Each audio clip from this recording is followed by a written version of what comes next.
Real courage, not something you see a lot of in the world out there. Now, there are some examples, and I don't want to discredit those examples that do exist, but there are so many people that don't even have the courage to actually honestly live their life to the fullest. I want you to think there are 7 billion people on the planet. How many of you think really have courage to go inside and look what's really there and to deal with their issues and their pains and their hurts so they can unpack and heal and really get out there and live life to the fullest? In 2 Corinthians 13:5, he says, examine yourselves.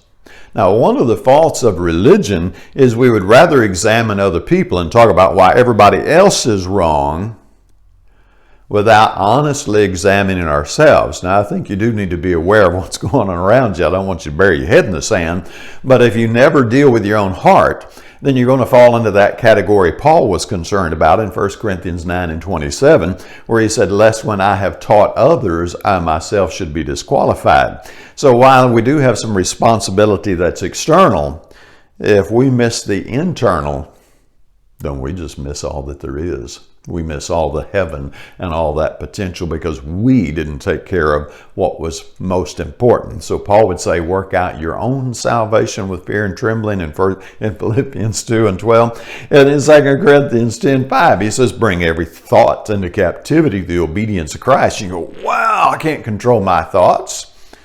Well, I can't control what pops into my head, but I can control what remains, what I allow to dwell, where I focus my attention long term. And I think that's what that means.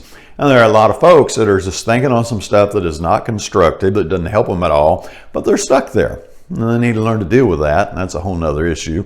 So all of us, we have some growing to do, and it takes real courage to honestly get in there and deal with your problems and where you're defective and your pains and your hurts and those things that you've buried that you really don't want to look at, but you need to because it's just garbage you've hidden under the bed and it's going to stay under the bed till you clean it out, that kind of thing.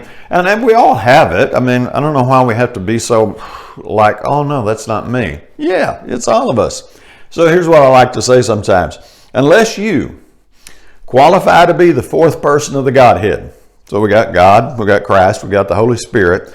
Unless you are ready to be lined up there so that we can say God, Christ, Holy Spirit, and you, unless you qualify as the fourth person of the Godhead, then you need some courage to deal with the things that are keeping you from perfecting holiness. Christianity, when you do it right, it's not just about potlucks and having a good time.